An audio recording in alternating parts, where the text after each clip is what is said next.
Hello friends, कैसे हैं आप लोग। मैं चंदन कुमार स्वागत करता हूं आप सबका हमारे YouTube channel CK student help hub में।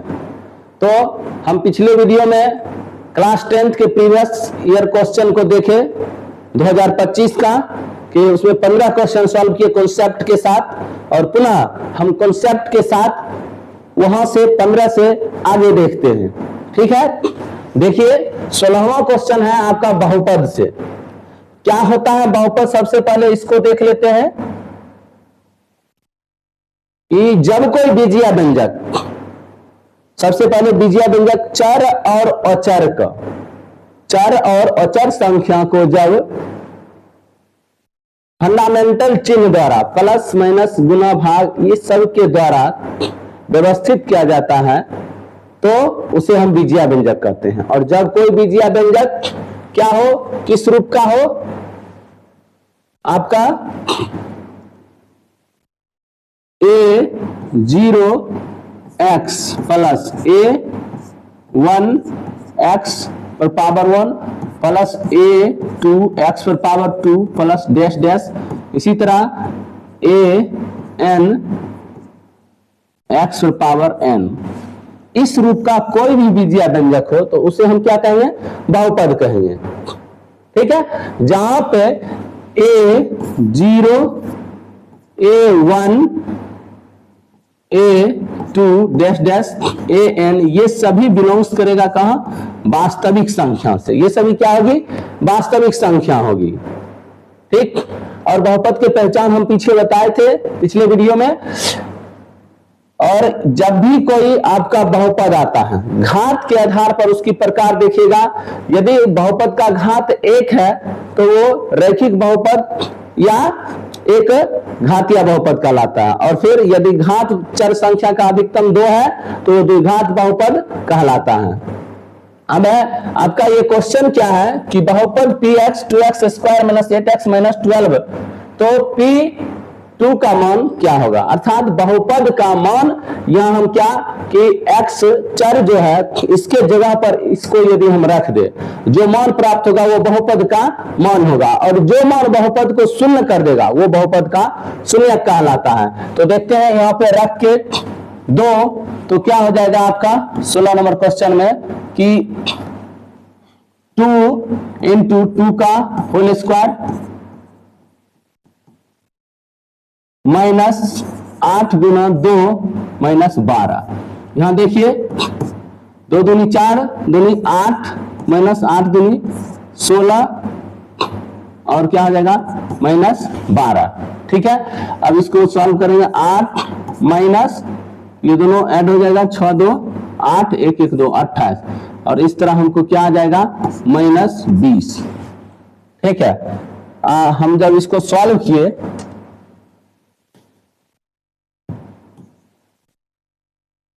देखिए तो ऑप्शन बी इसका करेक्ट आंसर हो जाएगा, माइनस 20। यानी इस बहुपद का p2 का मान यदि रखते हैं तो आंसर क्या आता है, माइनस 20 आता है। ठीक है, अब दूसरा अगला क्वेश्चन बोला 17, यदि बहुपद इतना के शून्यक एक दूसरे के व्युत्क्रम हो, अर्थात यदि मैंने एक शून्यक माना अल्फा तो दूसरा हो जाएगा क्या, दूसरा शून्य किसका हो जाएगा क्या, इसका पहला शून्य हम मान लेते हैं, पहला शून्यक क्या माना अल्फा, दूसरा हो जाएगा 1 अल्फा। क्वेश्चन के अनुसार देखिए क्या बोल रहा है कि शून्य, यानी इस बहुपद के शून्यक जो है एक दूसरे के क्या है, व्युत्क्रम है। और याद रखिएगा द्विघात बहुपद, चर का अधिकतम घात क्या है 2 है, तो इसका कितना शून्यक होगा 2 होगा। त्रिघात बहुपद का 3 शून्यक होगा। ठीक है, तो द्विघात बहुपद का 2 शून्यक, और बोला दोनों एक दूसरे के क्या विपरीत है। अल्फा माने इसको क्या माने 1 अल्फा, इसको विपरीत माने हैं। अब जो बोल रहा है कि इसके शून्य के का मान ज्ञात करने के लिए द्विघात बहुपद का रूप क्या होता है आप सब जानते हैं, ax square plus bx plus c equal to 0। ये इसका मानक रूप कहलाता है, द्विघात बहुपद का मानक रूप कहलाता है।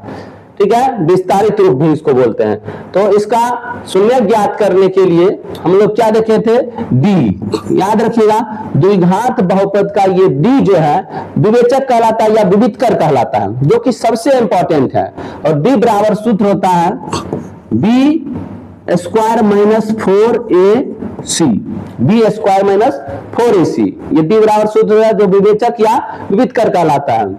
और इसी से हम लोग क्या करते हैं, द्विघात बहुपद के शून्यक निकालते हैं, जहां पे आप जानते हैं संबंध शून्यक का जो होता है, शून्यक और गुणांक के बीच संबंध alpha plus beta equal to minus B by a, ठीक। और अल्फा प्लस बीटा प्लस द्विघात ही है, अल्फा प्लस बीटा बराबर होता है सी बाय ए, ठीक है, ये हो गया। और फिर आप अल्फा और बीटा का जो निकालने का शून्यक निकालना होता है minus B plus minus root under, देखिए डी लिखिए या बी स्क्वायर माइनस 4ac दीजिए, ठीक है, ये हो गया बाय 2a।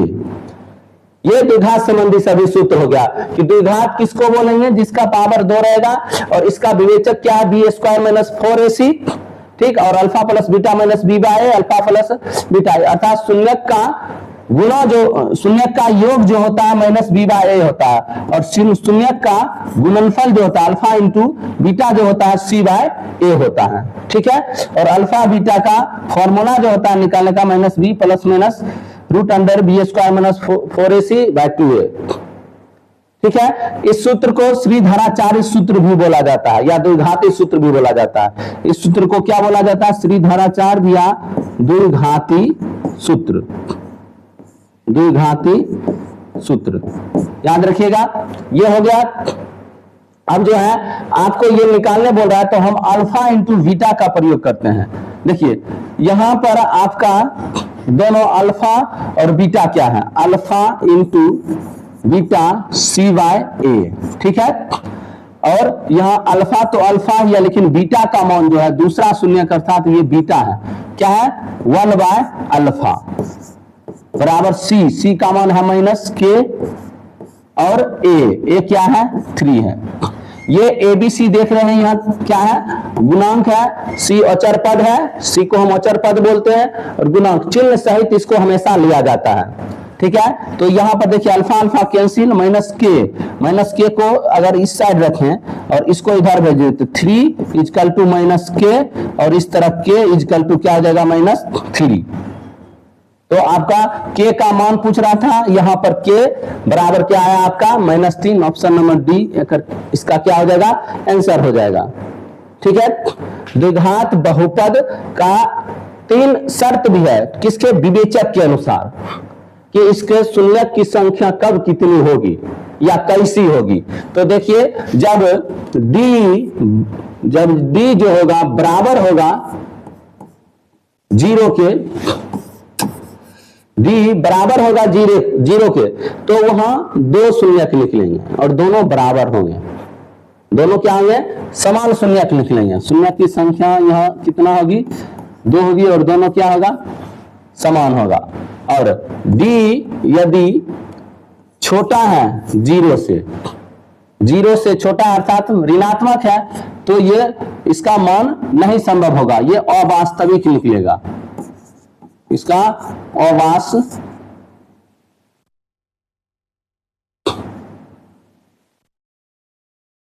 अवास्तविक मान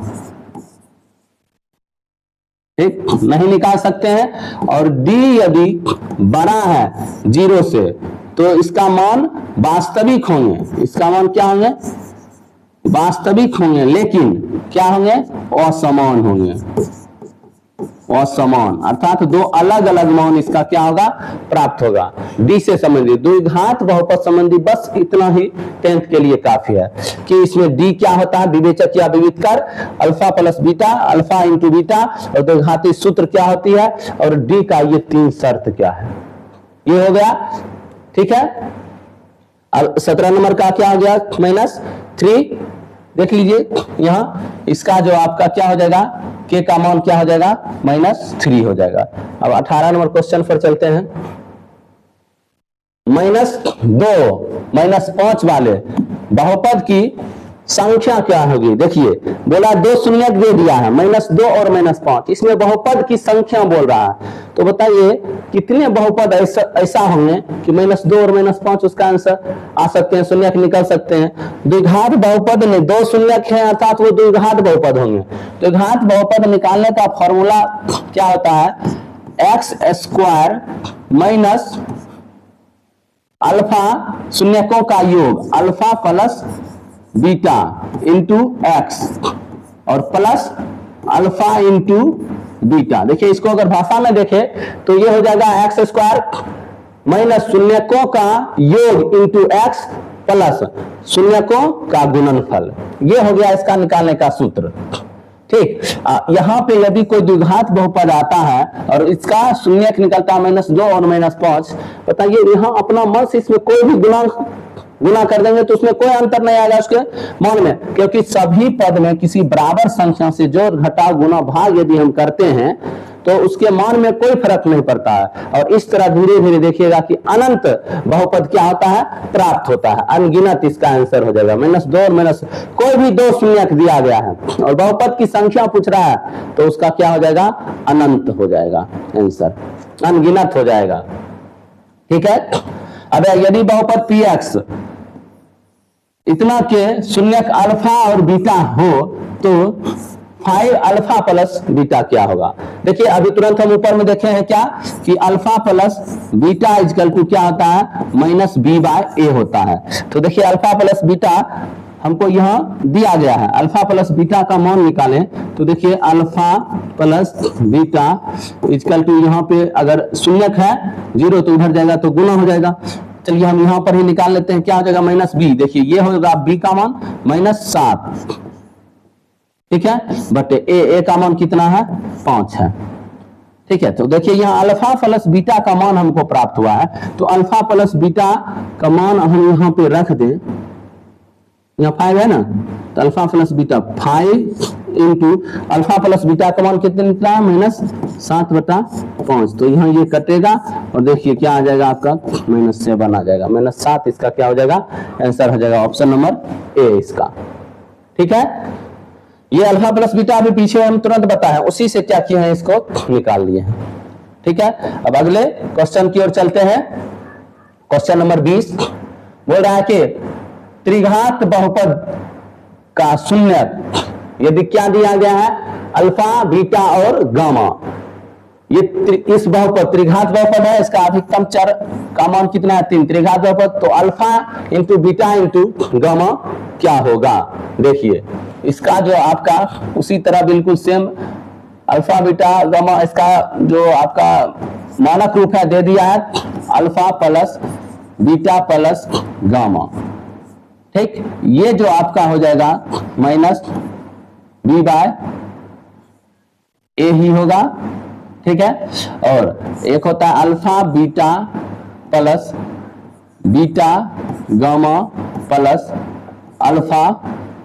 alpha gamma.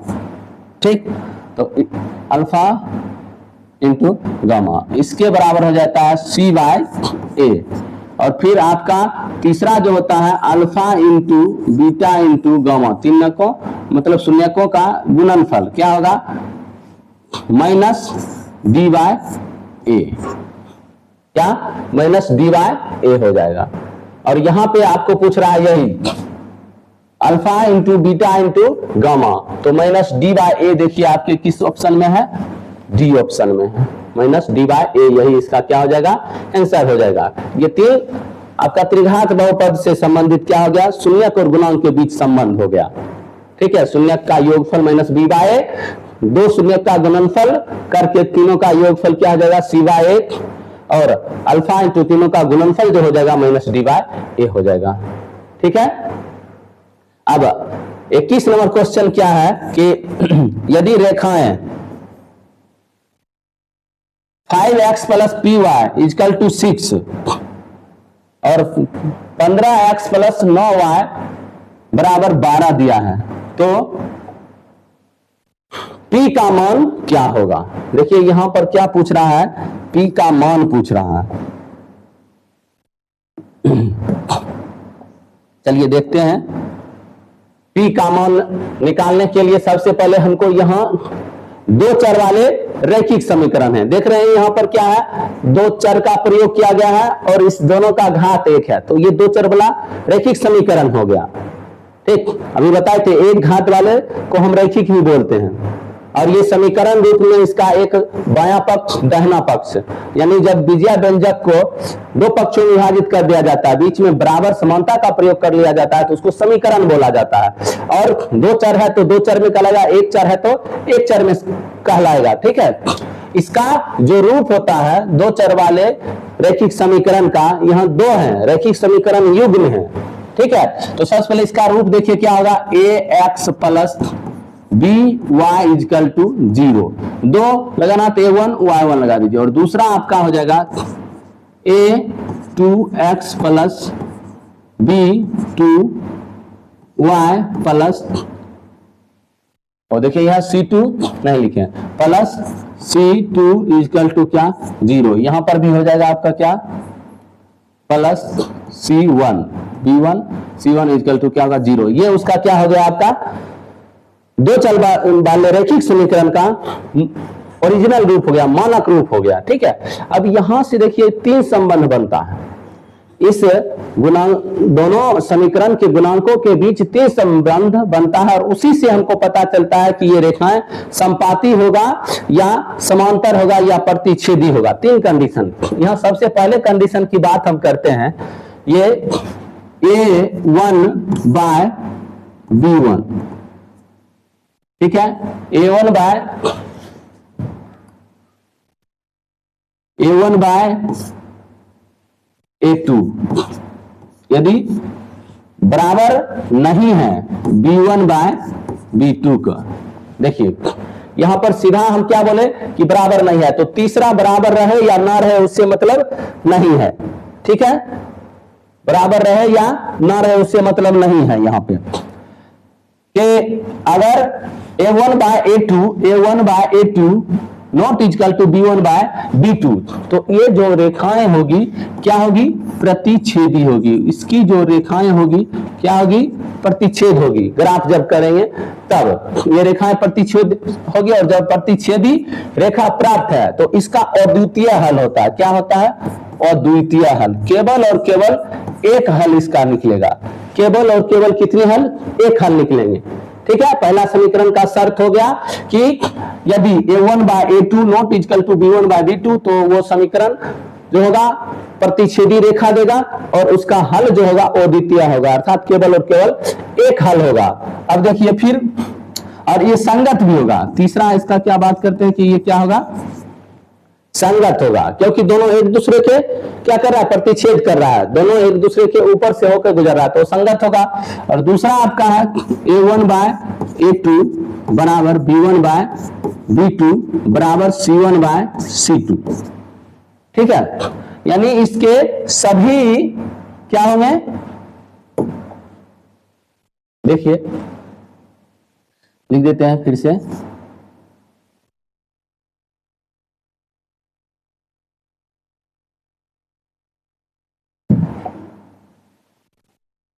a1 by a2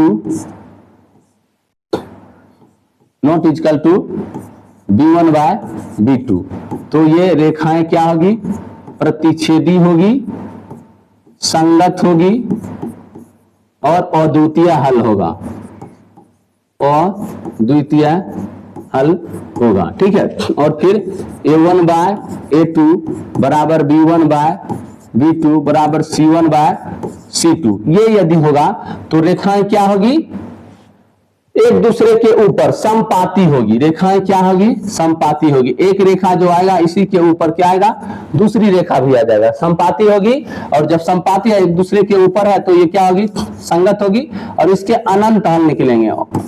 ठीक है, इसके क्या होंगे, जब हर बिंदु दोनों एक दूसरे के ऊपर है तो निश्चित रूप से उसका शून्य क्या होगा, अनंत होगा, अनंत हल निकलेगा। और तीसरा कंडीशन बनता है a1 बाय a2 बराबर b1 बाय B2 और not equal to C1 bye C2। जब ये बराबर नहीं होगा तो ये असंगत हो जाएगा, आपका समीकरण असंगत हो जाएगा और रेखाएं जो होगी समांतर होगी। रेखाएं क्या होगी? एक दूसरे के समांतर होगी, प्रतिच्छेद नहीं करेगी और कभी प्रतिच्छेद नहीं करेगी और इसके कोई हल नहीं होंगे, इसके कोई हल नहीं होंगे। ठीक है, इसके कोई हल नहीं होंगे।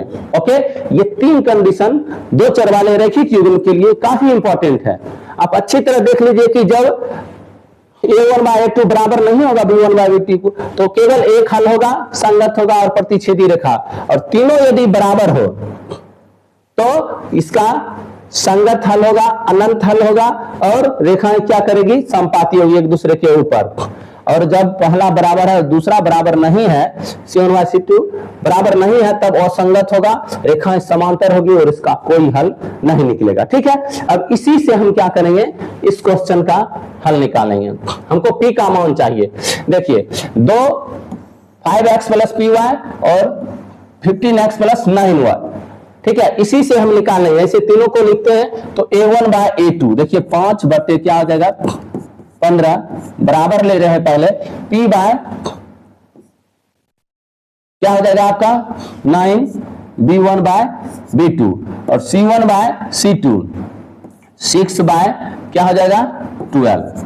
देखिए यहां से हम निकाल लेंगे किसका? P का मान। देखिए कोई भी दो को बराबर करिए, यहां P का मान निकल जाएगा।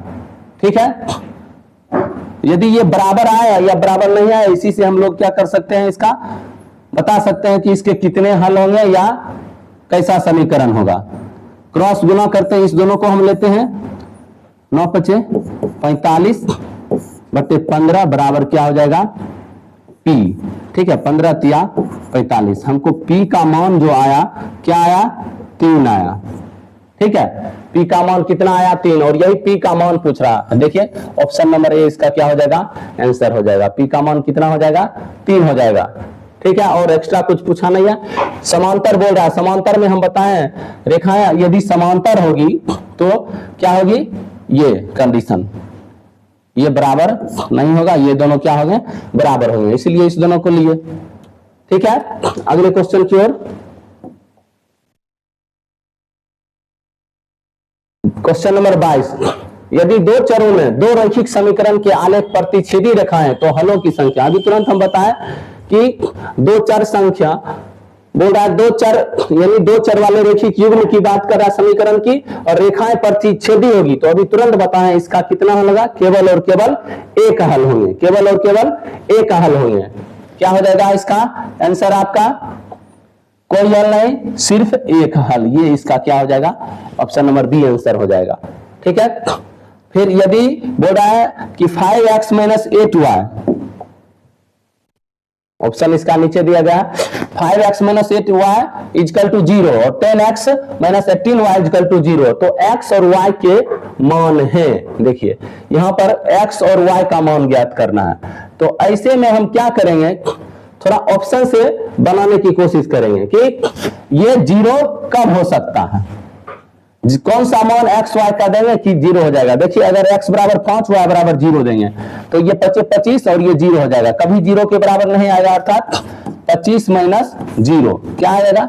25। पहला ऑप्शन नहीं होगा, ऑप्शन बी की बात करते हैं। x 0 y 8, x 0 देंगे तो ये 0 हो जाएगा और ये हो जाएगा 64। यहां भी क्या आपका 0 नहीं आया, ये भी नहीं होगा। सी रखते हैं x 0 y 0, ये दोनों 0 रखेंगे तो 0 माइनस 0 इक्वल टू क्या होगा? 0। ये इसको पुष्टि कर दिया। एक समीकरण को जब पुष्टि किया, संतुष्ट किया, तो दूसरे को भी करना चाहिए। अब देखिए दूसरे में भी रखेंगे, ये क्या आ जाएगा? 0, ये भी हो जाएगा 0, क्योंकि 0 दोनों का शून्य है, तो ये किसके बराबर होगा? 0 के बराबर। अर्थात दोनों को समीकरण क्या 0 के बराबर हम लोग किससे? सी ऑप्शन से कर दिए, तो सी ऑप्शन इसका क्या हो जाएगा? आंसर हो जाएगा। ठीक है, एक रखेंगे तो देख रहे हैं 5 में से 8 जाएगा, माइनस 3 आएगा, 0 नहीं आएगा तो वो भी नहीं होगा, केवल सी ऑप्शन ही इसका क्या होगा? सत्य होगा। देखिए क्वेश्चन नंबर 24, यदि समीकरण ax² plus bx plus c बराबर 0 हो और a बराबर नॉट इक्वल टू 0 का मूल्य समान हो तो c। देखिए क्या है, मूल्य समान हो, मूल्य समान मतलब d इक्वल टू क्या होगा 0। ठीक है, यहीं से हम लोग निकालेंगे कि d बराबर हम क्या पढ़े हैं, d बराबर B square minus 4ac। d का मान क्या होगा 0 शर्त के अनुसार, और बी स्क्वायर यहां देखिए आपका b वही होगा, और क्योंकि समीकरण उसी रूप में माइनस 4ac, हमको c का मान पूछ रहा है तो c को हम इस साइड रखते हैं और सब को इस साइड भेज देते हैं। तो c को रखे, b को भेजेंगे तो माइनस बी स्क्वायर, और ये आपका आएगा माइनस 4a, गुना में है c के तो इस साइड आएगा तो क्या आ जाएगा भाग में माइनस 4a, ये माइनस माइनस कैंसिल आ जाएगा क्या B square by 4a, option number B square by 4a इसका आंसर हो जाएगा। अब निम्नलिखित में से कौन सा द्विघात समीकरण नहीं है। देखिए हम पहले वीडियो में द्विघात समीकरण नहीं, वहां बहुपद की पहचान बताए थे, यहाँ पे पूछा द्विघात समीकरण नहीं है। बस थोड़ा सा हम देखेंगे कि इसमें x का घात क्या रहना चाहिए, अधिक से अधिक 2 रहना चाहिए। यदि हम इसको गुना करें तो क्या आएगा 3x स्क्वायर, ठीक है, और इसको गुना करेंगे तो आएगा एक्स स्क्वायर, दोनों और अधिक से अधिक क्या आ रहा है एक्स स्क्वायर। अगर इधर करेंगे माइनस 2x स्क्वायर आएगा, इसमें केवल एक्स स्क्वायर है, एक चीज देख लिए। और यहां देखिए कि a स्क्वायर इधर एक्स स्क्वायर इधर भी आएगा, ठीक है, और कितना आएगा a स्क्वायर होगा तो 2x स्क्वायर, दोनों साइड 2x स्क्वायर आएगा तो दोनों कैंसिल हो जाएगा, एक्स स्क्वायर पद नहीं रहा अर्थात ये द्विघात नहीं होगा। यहाँ पे देखिए x square minus x square क्या है इधर प्लस है, और समीकरण नहीं है तो ये नहीं होगा क्योंकि 2x स्क्वायर कैंसिल हो गया। देखिए यहाँ क्या है √2x का होल स्क्वायर, इसको तोड़ेंगे तो √2 को 2 बार गुना करेंगे 2 आएगा और x स्क्वायर आएगा, इधर आ गया 2x स्क्वायर और इस साइड भी क्या है आपका 2x स्क्वायर दोनों ओर है अर्थात क्या हो जाएगा ये कैंसिल हो जाएगा। तो यहाँ केवल क्या रहेगा x वाला पद रहेगा, जिसके कारण जो है ये बहुपद नहीं होगा, द्विघात समीकरण नहीं होगा। और यहाँ देख रहे हैं ये दोनों है, इधर 2x स्क्वायर होगा ये भी है और x स्क्वायर ये भी है, अर्थात इसका C जो है ऑप्शन है क्या है द्विघात समीकरण नहीं है, क्योंकि इसका द्विघात चर राशि का द्विघात पद क्या हो जा रहा है कट के गायब हो जा रहा है। ठीक है, अगले क्वेश्चन में चलते हैं 26 नंबर। यदि द्विघात समीकरण x square minus 7x plus 12 equal to 0 का एक मूल्य 3 हो तो इसका दूसरा मूल्य क्या होगा। देखिए एक दिया गया है 3 तो दूसरा मूल्य क्या होगा आप जानते हैं, यहाँ अल्फा प्लस बीटा और अल्फा इंटू बीटा, तो एक मूल्य दिया गया है तो हम मानते हैं अल्फा दिया गया, अल्फा इंटू बीटा बराबर क्या होता है आपका alpha into beta c by a होता है। एक मूल्य दे दिया 3 इंटू बीटा क्या हो जाएगा c आपका हो जाएगा 12 और a हो जाएगा कितना 1, और इसको अब गुना में है बीटा इक्वल टू हमको निकालना है तो क्या हो जाएगा 12, ये गुना में है इस साइड आएगा क्या होगा भाग में 3 चौके 12 अर्थात कितना हो जाएगा 4, ऑप्शन नंबर 20 का क्या हो जाएगा आंसर हो जाएगा। ठीक है, और ये शर्त हम पीछे बता चुके हैं।